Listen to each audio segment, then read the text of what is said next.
Kuri uyu wa kane igenekerezo rya 2025 ndamukiza umwaka wa 2024 mu mugambi wayo wo kwigisha abantu umwuga wo gushona, ishirahamwe Together for Development ryaratanze impapuro z'umutsindo ku bakenyezi 22 bari bamaze amezi 3 muri izo nyigisho.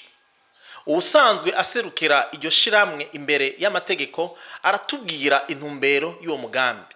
Dufise umunezero udasanzwe mu gikorwa cyo kwigisha abantu gushona. Aba mubona uyu munsi bagira 760 barenga mu mugambi twashizeho kwigisha abantu gushona.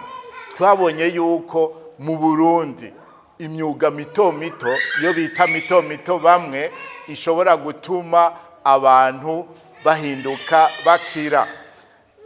Nukuvuga ngo bigatuma abantu biteza imbere.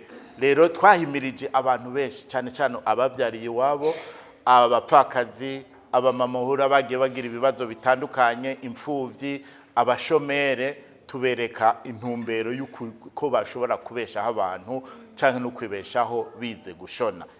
Bamwe mu baronse izo mpapuro barashinga intahe uko izo nyigisho zabafashije.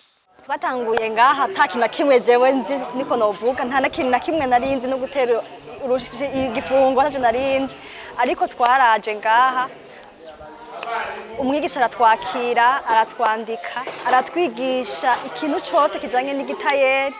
Turashimiye d'abord umuntu yiyumvire gukreya ibi bintu, akiyumvira gufasha abantu, kuko bino bintu n'ibintu bizimvye cyane, ariko batugishije ku buntu twari muri twebwe. Hari abantu nka Jesse nashoboye kubiriha, narabyifuza cyane kuvyiga ariko sinashoboye kuronka ngenda vyiga, ariko Imana yaranteye iteka ndaronka ikibanza ngaha baranyigisha. Nko nambaye kanzu nishoneye, nambaye ishakoshi wanje nishoneye, ndaryohewe. Jewe biduga bimanuka nteza kuzomutayeri.